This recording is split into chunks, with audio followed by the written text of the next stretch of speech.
Hi, welcome to our workshop today on how to prepare your career search documents. My name is Shirley Rowe, and I'm one of the career counselors at the University Career Center, and I've been here about 15 years, so I have a lot of experience working with all kinds of students, all ages, and helping them to prepare the documents that they need to do an effective career search. So let's go ahead and get started and look at some of the things that you need to keep in mind. Obviously, the thing that is most important for you to be aware of is the fact that you have certain goals when you're creating these documents. These documents have to highlight your accomplishments, not necessarily your job tasks, but the accomplishments that you've had throughout your experience. It needs to project your professionalism, and it needs to demonstrate that you have the skills that are necessary to do the job. So that's really and truly what the goals of any document that you create for the job search are.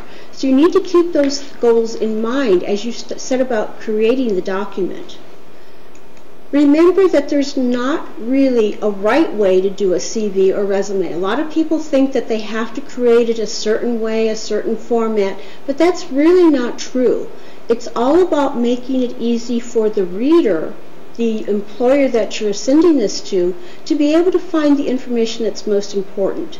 So you need to make sure that you create a document that is easy for them to read and easy for them to find the information that you want them to be seeing. Now, what is a CV?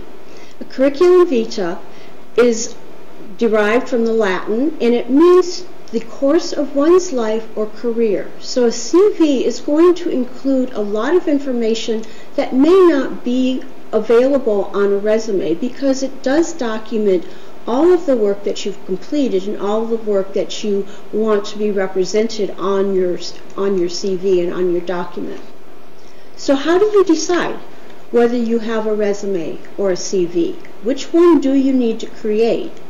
Obviously, a resume is much shorter in length.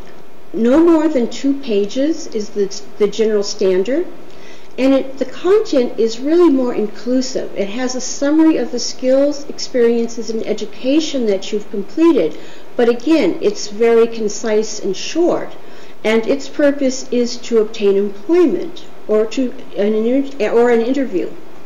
A CV, on the other hand, can be as long as it needs to be. Typically, a newly graduating student is going to have a CV that's going to be anywhere from 2 to 4 pages long. A more seasoned individual may have something that's up to 10 pages. If you go and you take a look at some of the different faculty members that you've worked with and look at their CVs, you may find that they are quite lengthy because they have included so much material and they have accomplished so much over their careers. The content really needs to be more specific towards education and academic background, and the purpose should be to detail that background and the qualifications that you have. On a personal note, I keep a CV because that's my way of tracking all of the information and all of the things that I've accomplished. But if I need to create a shorter document, I can then go to that CV and take things and copy and paste them and put them into a resume format, which highlights just the specific areas. So it's a good idea to keep a CV and continually update it every year so that you have all of the information, all of the things you've accomplished right there in front of you so that you can really and truly use that to your advantage. So that's how you would decide whether or not you need a resume or a CV. The 5 C's that we really look at are the fact, is it clear? Is it very well organized? Does it really demonstrate the educational background that you have, your employment history, your professional activities, publications? Is it clear? That's the most important thing, because if it's not clear, the reader is not going to sift through the information to try to find the information. So is it complete also? Does it answer the questions they might have as regarding your ability to do the job and your ability to perform the specific tasks that they're looking to fill?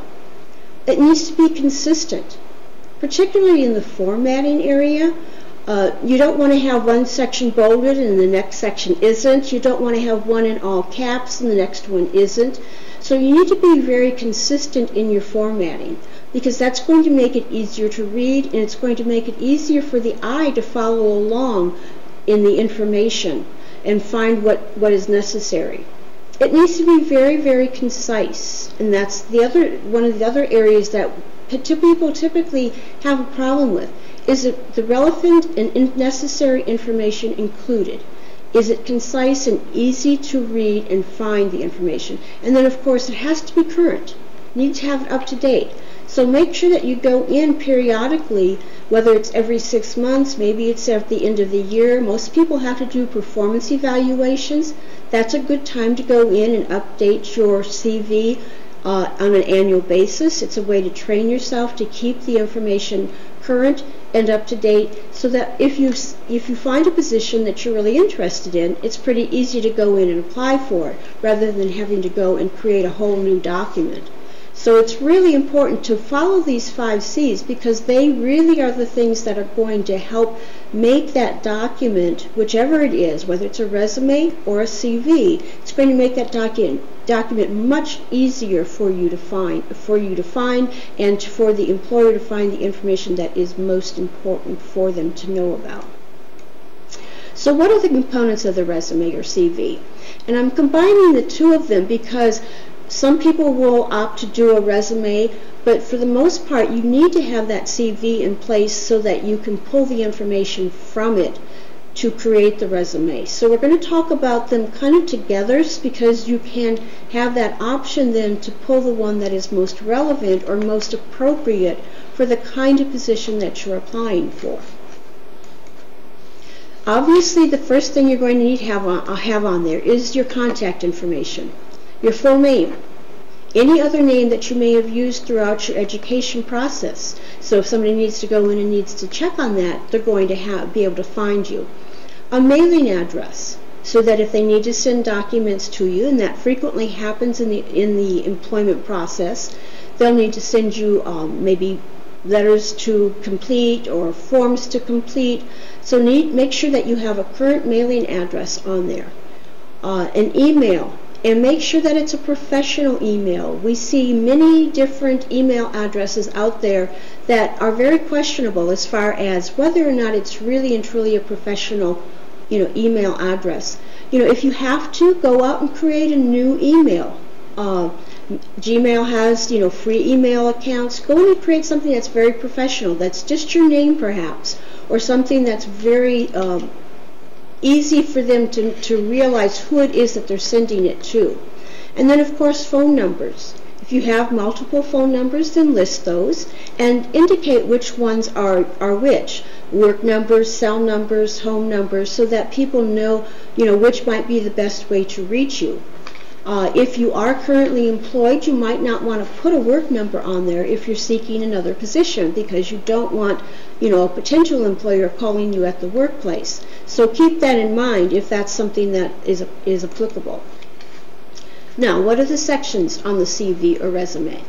Remember, with all the information that you post, it always should be in reverse chronological order. So that means the most recent information is listed first. And we see that sometimes that doesn't always happen. If you're applying for something that is international, those rules may not necessarily apply. So you might want to check and see, if you know that you're going to be applying for something that's overseas, check and see what the procedure is for that particular country, and make sure that your document meets those particular requirements. You always want to include on a CV or resume your education.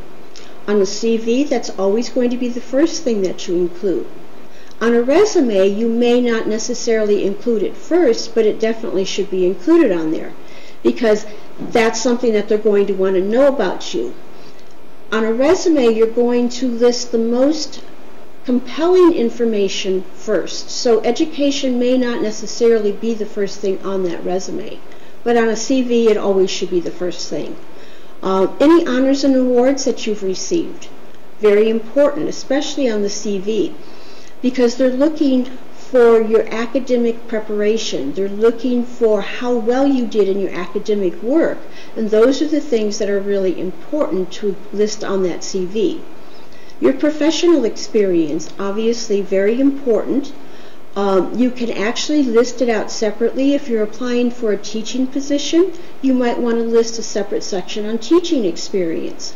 You may want to list a separate section on research experience if you're applying for a research position. So it really depends on what kind of position that you're applying for as to the type of experience that you're going to actually list on there. You can list employment. So you may want to list specific companies or organizations that you've been employed by, and list obviously the positions that you've held and the accomplishments in each of those employment opportunities.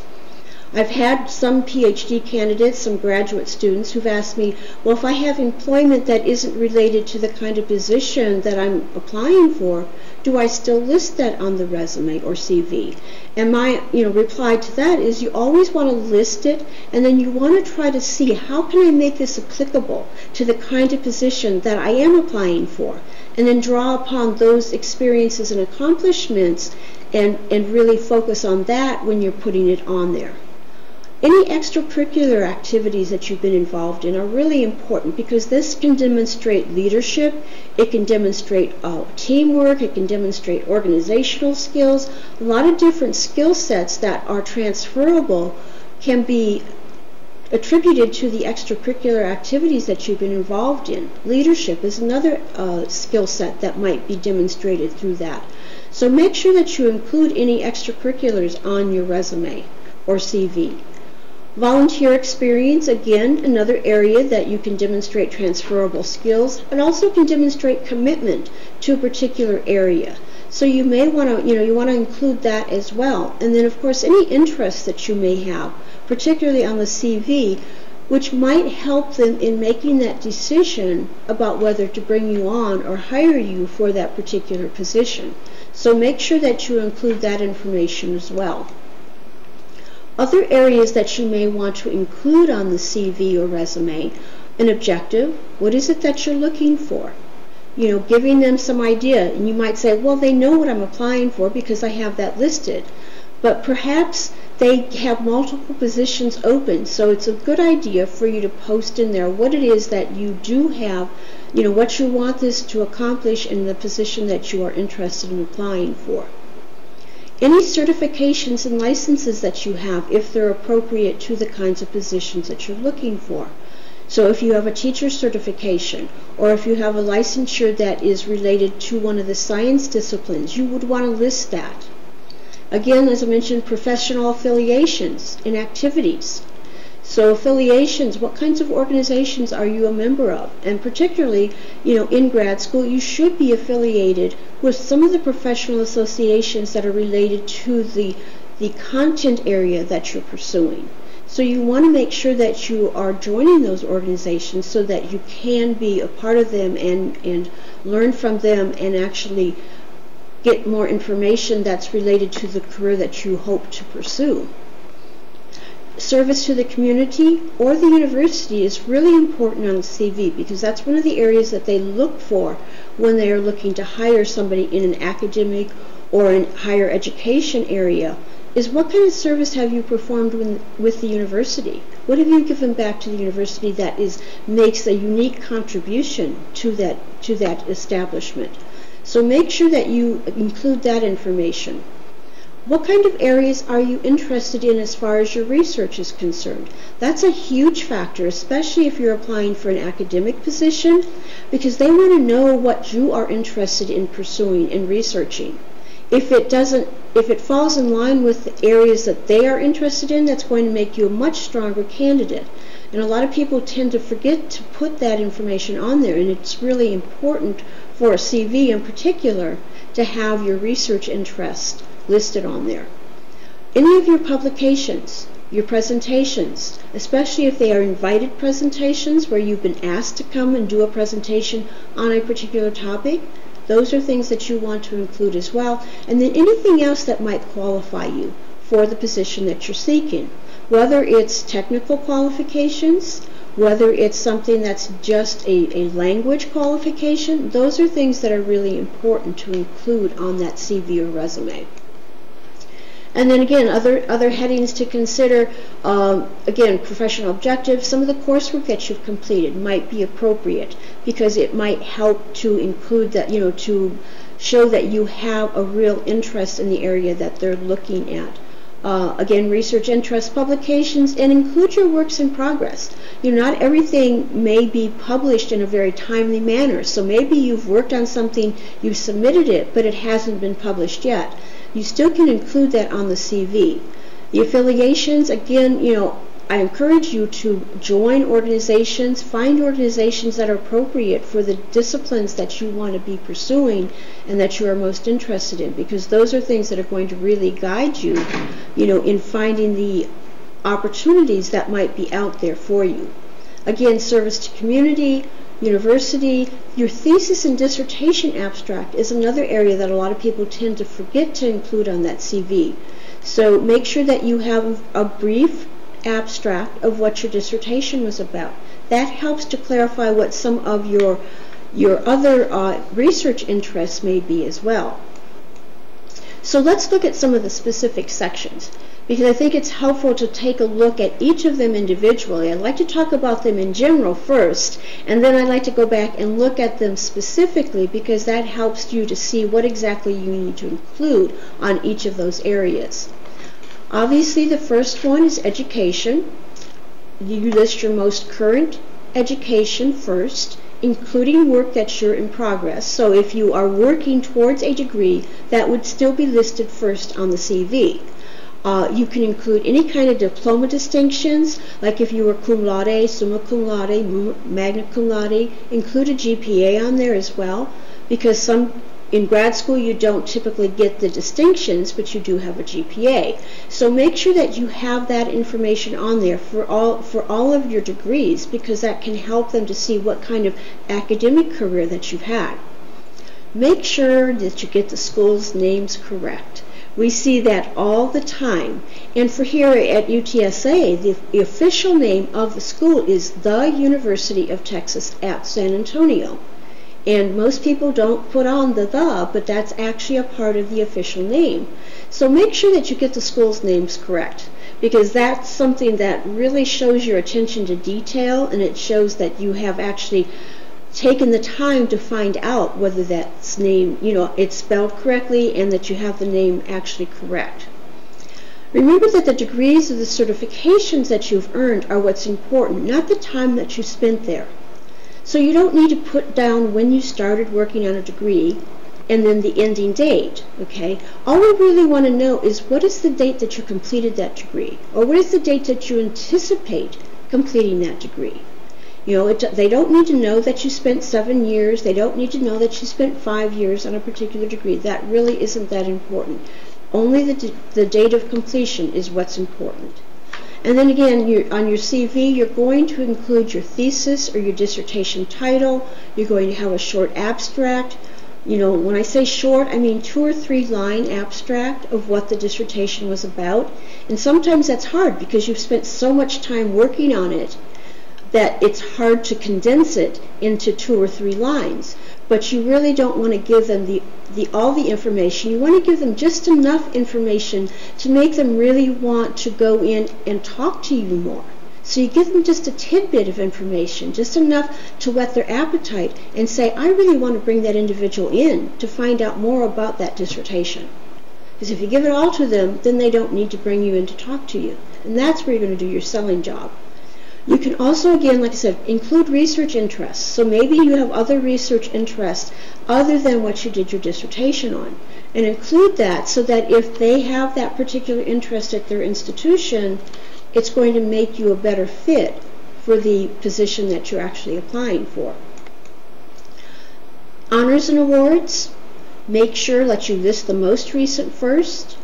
The honors, the award title with the date received. If there's a specific reason, so if it was awarded because of leadership, if it was awarded because of GPA, if it was awarded because of affiliation, then you can include that information as well. So rather than just telling me the name of the award and when you received it, tell me why you received it. Because that may be a very telling piece of information that will help that individual see why they might want to bring you in. So if it was awarded because you were a strong leader, or if it was awarded because of your GPA solely, that's okay. But that tells them a little bit more about you, and it really strengthens that CV or resume. So make sure that you include that information as well. You can go back to your undergraduate work, but not before that. You only want academic or professional scholarships or awards. But make sure that you include everything on there that's appropriate. And then again, if you've earned any scholarships, again, put the titles, the dates, and why you received that scholarship. And if it was a selective scholarship, it doesn't hurt to put the word selective on that resume, on that scholarship. So making sure it's all about some of the words that you put in there and that make it stand out and give them just that little bit of information that might be really appropriate. Now with your experience, anything that you were paid to do or that was extensive regular volunteer work. So if you volunteered and did some work that was really related to the field that you're going into, you want to make sure that you include that in there under your experience. You try to include only items that are really relevant to your career, but at the same time, you want to pull all of the experience that you have and see, is there a way that I can make this relevant? Because many times that is the case, but people don't see that immediately. So think about, what is it that's relevant to this career that I want to pursue, and how can I make some of the positions that I've had more relevant? One of the things that you might want to put in there is, like I said, teaching experience, especially on a CV, because that's if they're hiring you because they need a teacher for a particular topic, you need to be able to document that teaching experience. If you have a section on program development, if you're looking for something that's more along those lines, then have a program development section. It really and truly depends on what it is that you're applying for as to the different kinds of sections that you will have listed on that CV. Again, most recent first.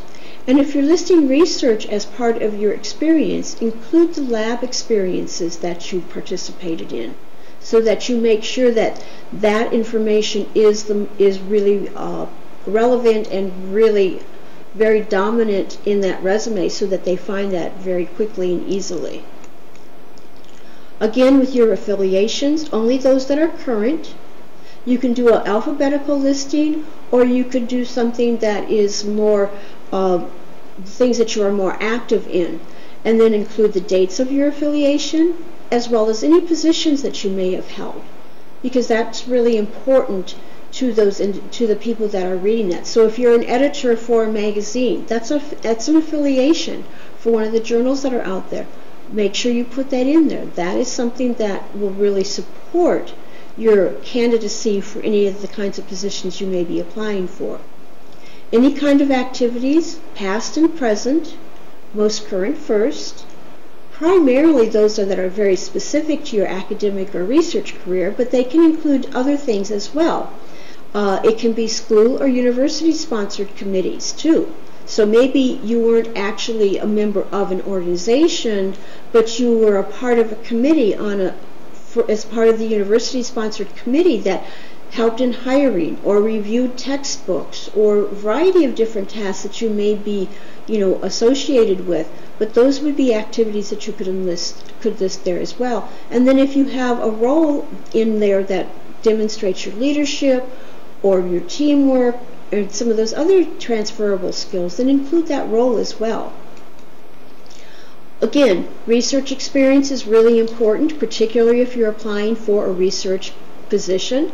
You want to have the most current first, and obviously if you're applying for a research position, you're going to move that up higher in that CV or resume, because that's going to be the most important information. You want to mention the lead researcher, because usually you're going to be working with a principal investigator.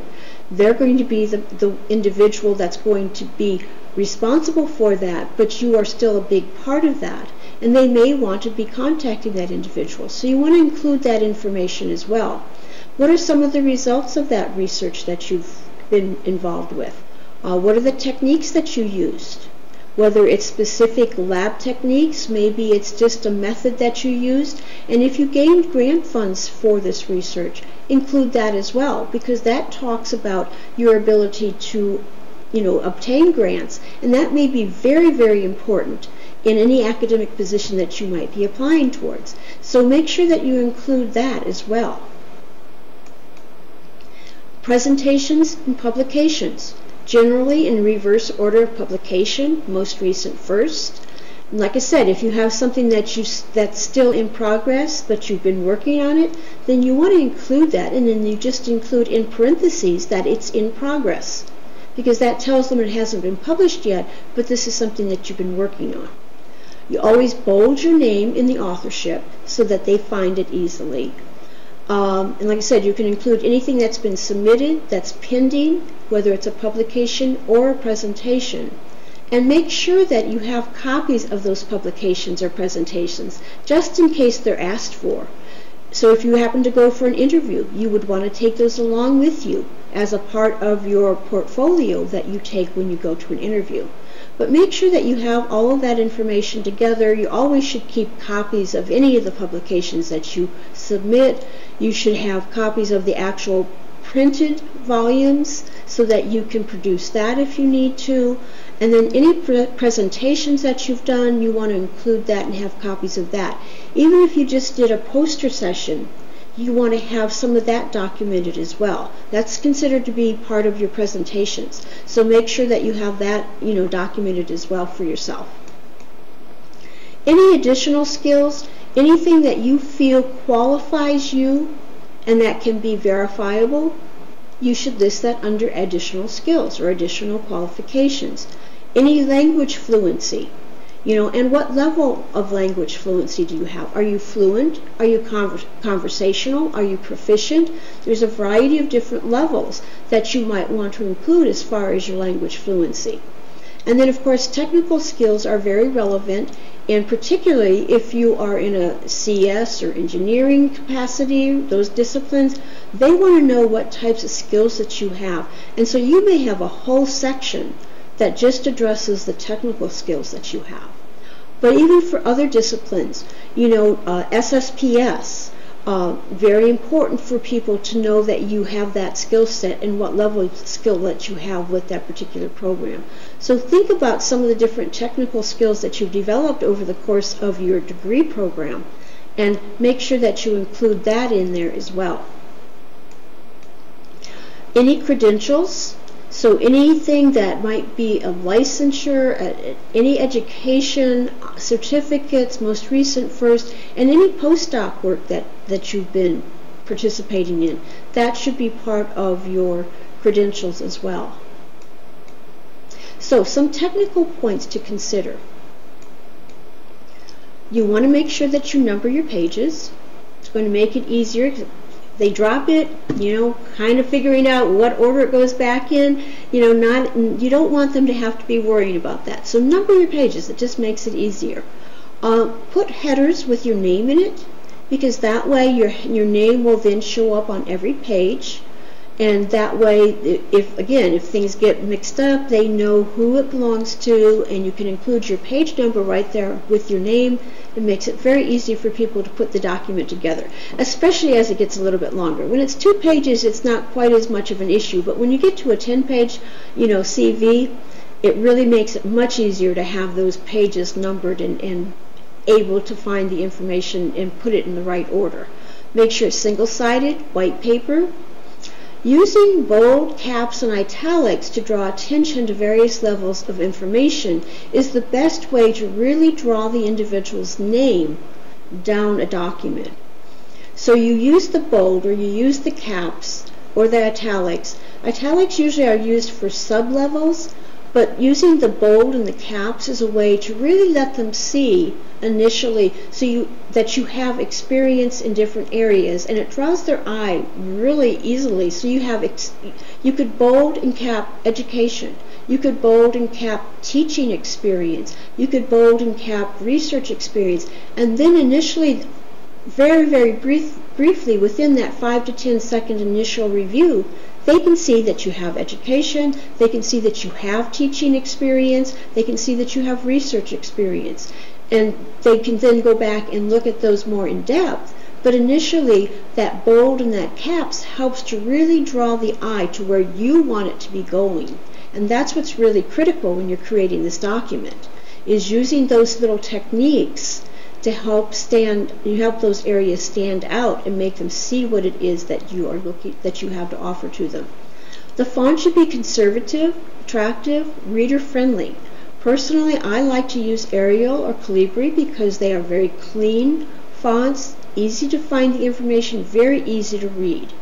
10 to 12 point size. Typically with a CV, because it's going to be a little bit longer, it's okay to go to 10 point as long as it's easy to read. So make sure that, give it to other people to try it out, to say, is this easy for you to find the information? And if not, then maybe you need to bump it up to that next larger size. And again, with a CV, it's not quite as critical. With a resume, I do a lot of 10-point resumes because we need to try to get the information on the page, and that's the only way that we can accomplish that. So don't be afraid to go to a 10-point as long as it's easy to read. Okay? Different writing conventions to keep in mind. It needs to be confident. It needs to be authoritative and very crisp. Not, overly long as far as statements that you put in there. It doesn't need to include the I, the my, the me, the and, the does. Those are things that you don't need to have in a CV or resume because they really are understood that it's being written about you. So you don't need to include that verbiage. And so you want to make sure that you're including, you're making it very crisp and easy to read. If you're writing a CV, you want to make sure that you use the convention that's specific to your discipline. So your APA, MLA, Chicago style, depending upon which discipline you're in, especially when it comes to listing publications and presentations, that's really important. Grammar and spelling have to be perfect. Okay? There's just no way around it. It has to be perfect. Couple reasons for that. If it isn't, it talks about your lack of attention to detail. It says, and this is all about the messages that you're sending, it says that you really don't care enough to take the time to do a good proofreading job and to make sure that it's perfect. Do you really want to be sending the message that you don't care enough to the individual that's going to be reading it? That's not really what you want to be telling them. It also says that you may not have the best writing skills. So a lot of things that it says, in just those simple little things that your spelling, you have misspelled words, your grammar's not proper, it says a lot about you as an individual. So it's really important that you get that grammar and that spelling absolutely perfect.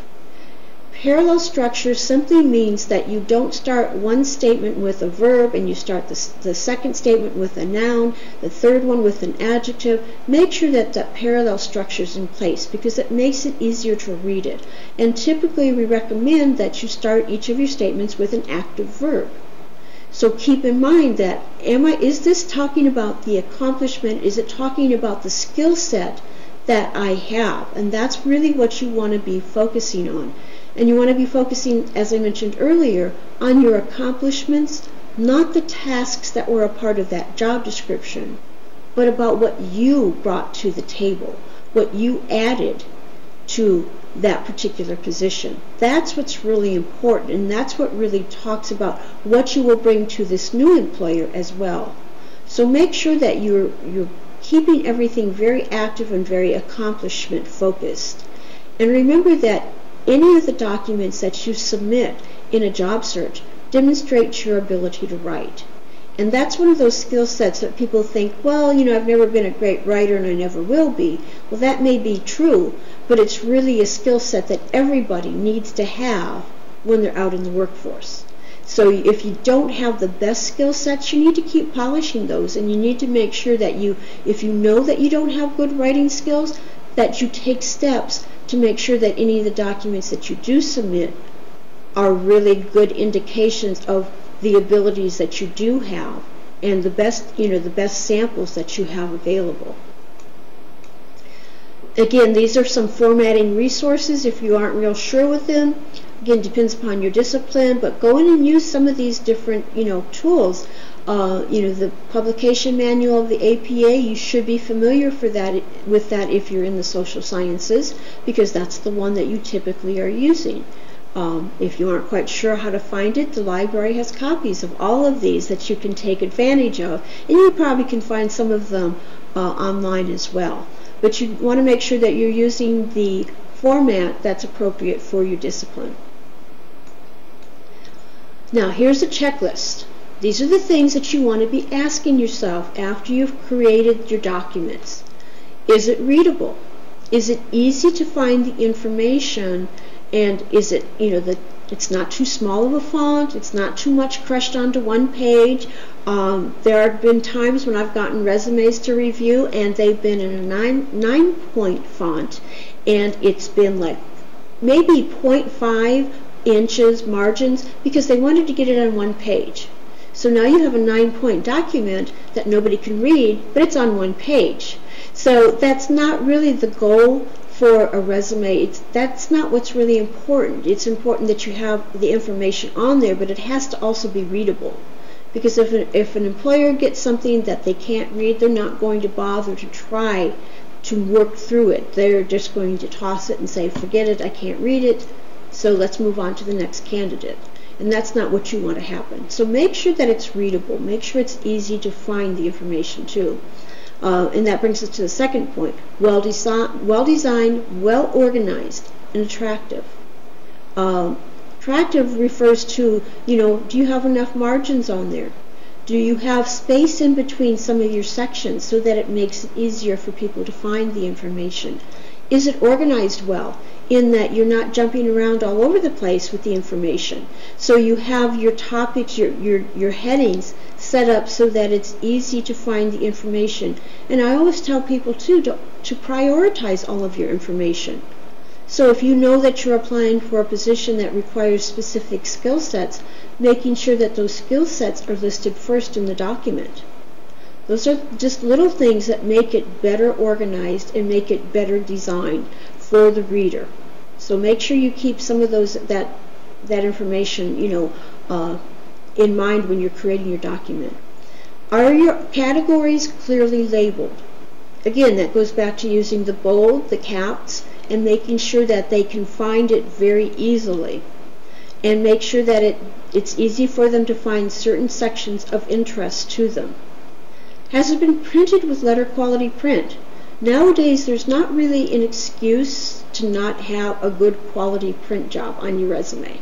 Okay? You can go to Kinko's, you can go anywhere and create a quality document. So if you don't have the printer at home, make sure you take advantage of some of the resources that are available to you. Even on campus, you can get good quality documents printed. But there's no excuse for having something that is a poor quality anymore. You want to avoid using acronyms simply because it may make sense to you, but the reader may not have any idea what an acronym means. So making sure that you don't use acronyms unless you've already introduced them in the document by putting the full name first and then in parentheses putting the acronym after that. But you don't want to use acronyms in that document because the reader may not know what those acronyms mean. Okay? Remember that the reader doesn't know you, and they don't know what you've accomplished. And yes, these are things that you're very familiar with, and they're things that you know about, but the reader doesn't know any of that, and so this is all brand new to them. So everything on there has to be very easy for that reader to find the information. Make sure that the CV or resume is targeted to the type of position that you are making, that you are applying for. It has to be very targeted. It has to be prioritized. It has to have the information that they need to know about you in order to bring you in for an interview.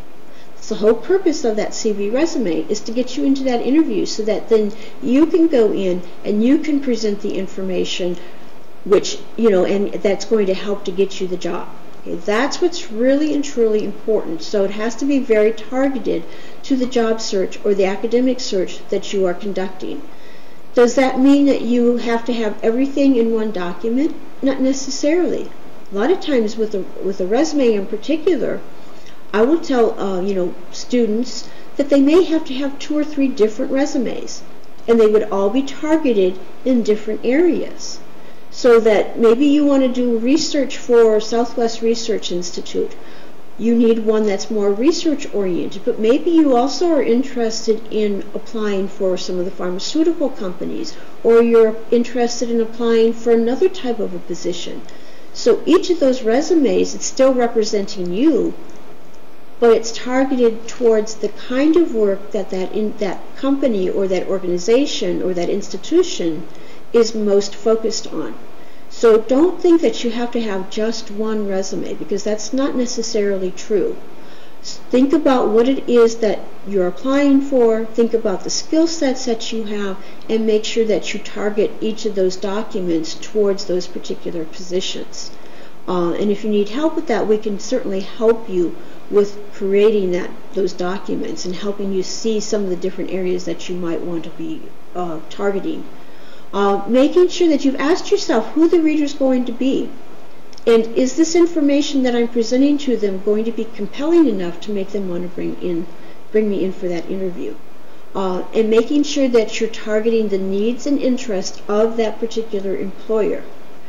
Generally, when you send in a resume, it's going to be read first by HR, so they may not have some of that very specific information that the employer, that the actual hiring manager is going to have, but they're going to have to go through and find the information that's necessary to bring you in and make that decision about whether to even forward you on to that hiring manager.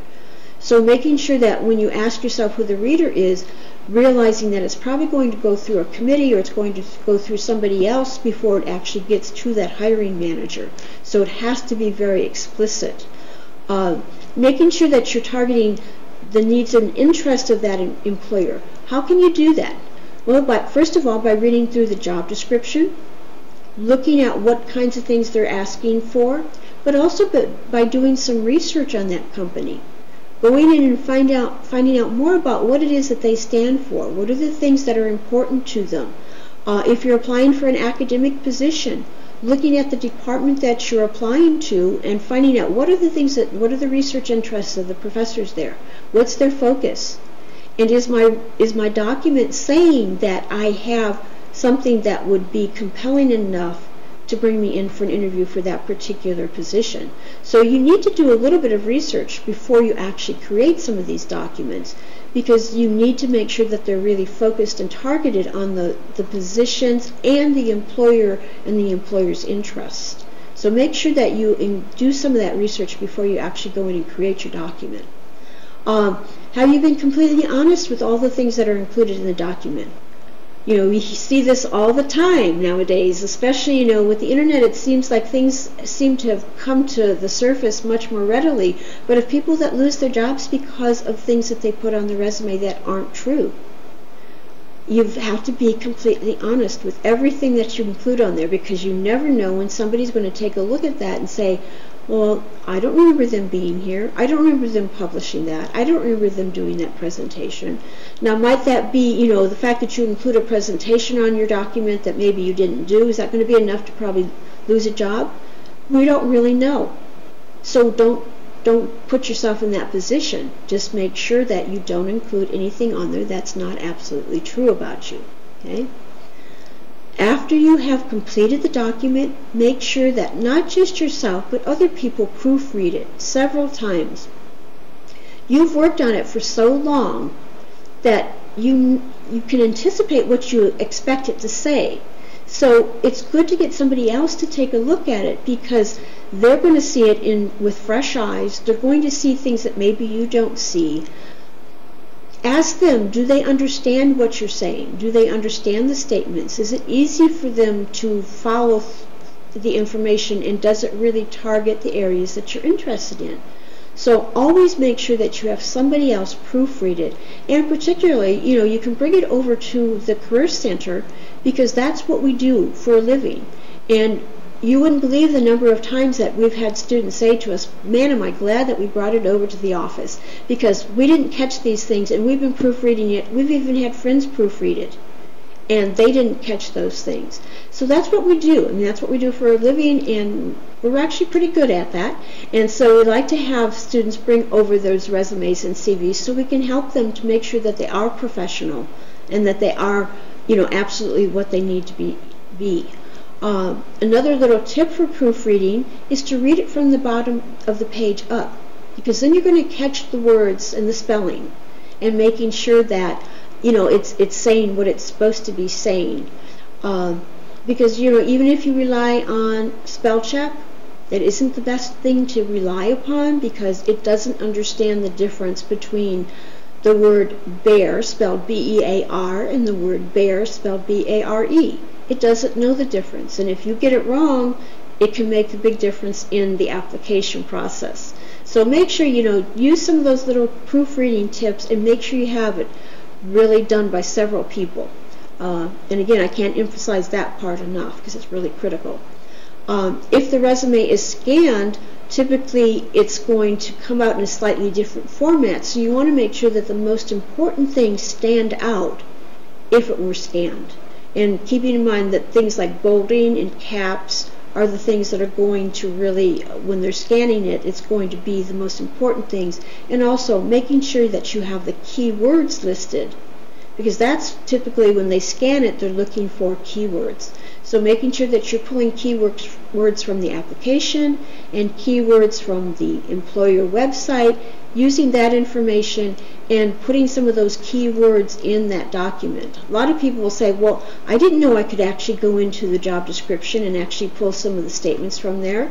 It's just words. There's nothing that says you can't use some of the verbiage that's included in that job description to really and truly make your resume and make your CV stand out. So I would say definitely make sure that you're using some of the keywords that are important and critical for that position. So cover letters, I'm only going to do a brief overview of cover letters, because they're one of those things that people have a real difficulty with, but they're really not that difficult in concept. It's really the writing piece of it that's more difficult for people. And that's where, again, I would say, use our office, use your faculty, use different people around campus that can help you read through those cover letters and see, does this really say that I'm the best candidate? The purpose of that cover letter is to introduce you to the reader. I've talked to a lot of recruiters over the years. Some recruiters don't read the cover letter until after they've read the resume, and vice versa. There are some that take that cover letter, and if there's something compelling in there, it's going to entice them to read the resume. So you really don't know, so which is going to be a stronger document, so you need to make sure that they're both very strong. It really allows you to introduce yourself and provide a context for that CV. So who are you? Why are you a good candidate? It allows you to emphasize and elaborate on elements in that CV and help you to make that connection between you and the position that you're applying for. It allows you to elaborate upon some of those things and really go into a little bit more detail than what you would do on the CV itself. And then it allows you to present a professional and personal face to your application materials. There's nothing more compelling than an enthusiastic applicant to get in to say, I want to bring this person in and interview them. If you can put that enthusiasm into your cover letter and really indicate and show that personal face, it's going to really make them much more interested in bringing you in for that interview itself. So make sure that you allow yourself to be a little bit more personal in that cover letter, and a little bit more enthusiastic perhaps than what you can convey in that CV or resume. This is where you need to do that, is in that CV, in that cover letter. Very basic heading, which would be your date and your address, your return address, your salutation, where you actually are addressing to a specific person. And of course that also goes back to your heading, which would include addressing the letter to an individual. If you can't find the name of an individual to address it to, then you should address it to the hiring manager. So you would say, "Dear hiring manager," or "Dear hiring committee," because usually in the academic arena, it's usually a committee that's going to go in and review the documents. So you would address it to the hiring committee or hiring manager. But ideally, you would go online. If it's the department chair, you would address it to the department chair, because that's the individual who's probably going to ultimately make the decision based upon recommendations perhaps, but they're the individual who's going to be the one that's going to be your reporting individual. So try to find a specific individual. That's really important in that cover letter, because a lot of people just go in and they just write it to, to whom it may concern, or dear madam or sir. Those aren't really applicable anymore, and you really need to take a little bit of time and try to find an individual person that you can write it to. And you would include that as part of your heading, and then of course in your salutation you would actually address it to that individual. The first paragraph is simply an introduction of who you are, why you are a good candidate, and what you're applying for. It doesn't mean that you just write something very dry that says, "Dear Dr. Jones, I'm applying for the position as teaching, assistant in your program," or I'm applying for a position as an adjunct faculty at whatever university it is. And start off with saying something more along the lines of, "After completing my degree in such and such, with this experience, I'm an ideal candidate for your position as an adjunct faculty at such whatever university you're applying for." So making it so that you're really bringing in that personal piece of it initially and getting their attention.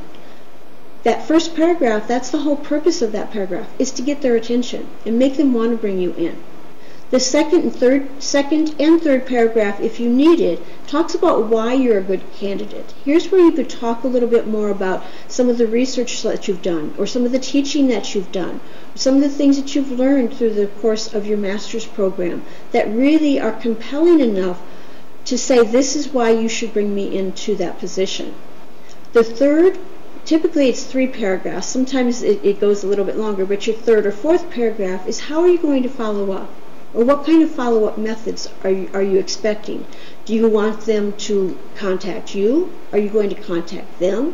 It's really, truly what your expectations are. And of course in that third or fourth paragraph, you also would thank them for their time. You could also say something to the effect, I look forward to talking to you to see how my skill sets can really be of benefit to your university or your organization. And then of course your closure, "Best regards, sincerely," with your name typed under that. If you are including a resume, then you would put in there also enclosures resume or enclosure CV. All basic format, it's nothing different from a typical business letter. So it's pretty simple format. Most people have difficulty with the first and second paragraphs, so those are things that you want to be working on, because those are the things that are going to really talk about why you're a good fit. They don't get a chance to talk to you until after you've submitted these documents, so this is where you really need to be convincing them that you are the best fit for this. So some resources that you might want to use. This is a new one that we have available, and we're really excited by it. I have been showing it to students, and they are just, ecstatic when they find out that this is available to them. It's a new wizard that's been incorporated into your Rowdy Jobs account, and all students and alumni at UTSA have access to their Rowdy Jobs account. If you haven't taken advantage of that, you do want to, you may want to stop by our office. But it's a very basic process to get into your Rowdy Jobs account. You just need to go to our website, and I have that listed later, but it's just utsa.edu/career center. and click on the Rowdy Jobs tab. It will take you to the sign-in page. If you've never signed into it before, it'll give you some basic instructions. You'll complete a profile. But then you go through the part that talks about your documents. It says actually My Documents. And there's a process there, as a resume wizard, that will take you through the process of writing either a resume, a CV, and even a cover letter. And the thing that's really, really exciting about it is that besides the fact that you do get to set up their template, you get to really customize everything. So you can determine what the headings are that you have on there. You can determine what kind of order you want everything to go in. It really is a fantastic wizard for allowing you to customize it. But then the best part about it is that it provides suggestions for words to use. You just click on the word, it actually puts it into the document for you. It actually has suggestions on phrases that you can incorporate.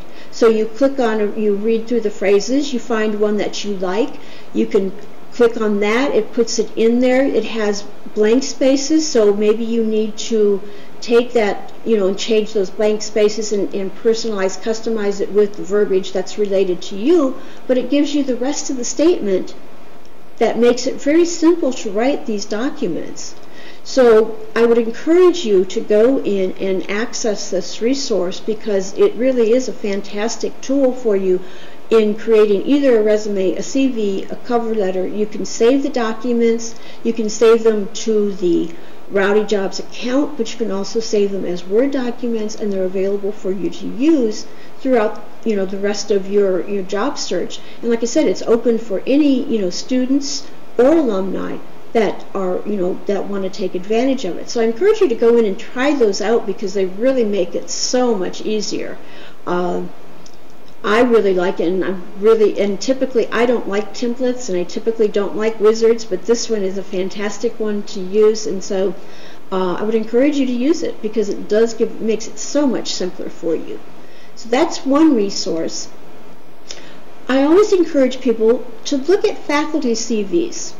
A lot of people don't think about that as a resource, but it's a fantastic way for you to take some of the faculty that you've been working with, take a look at their CVs. Most of those have to be posted online, and it's a great way to look, especially for your discipline, as to what's important.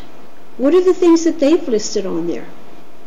I would definitely recommend that you go in and you take a look at some of those and get some ideas on things that maybe you need to be including in there. Obviously, yours may not be as extensive as theirs. They have many years of experience, and they have a lot of years of teaching, and so they're going to have a much more extensive CV. But it's a great way for you to be looking at a starting point or some ideas of what you need to be including for your particular CV. There are some other services here. We have some CV samples on our website. I would suggest going and take a look at those. TheQuintCareers.com is a fantastic resource for all kinds of things that are related to a job search.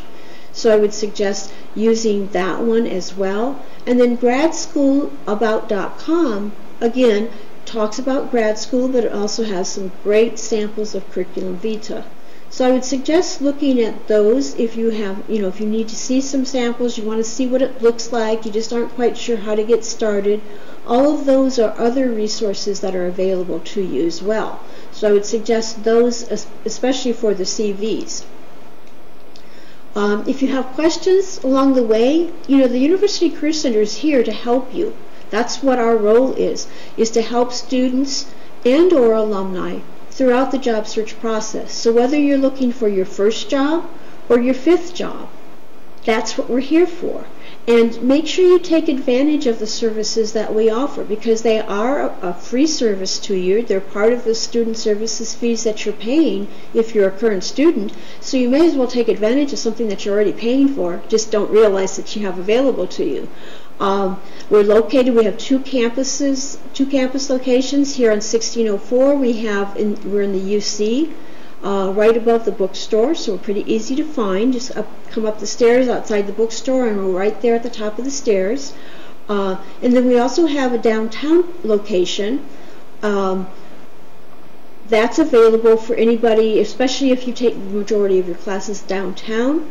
That's another resource for you to take advantage of. I know we have a lot of our graduate students that are downtown, so take advantage of that particular office as well, because they're well suited to help you in any of these different steps, these different things that you may have, the different questions you may have about how do I get started in that whole job search process.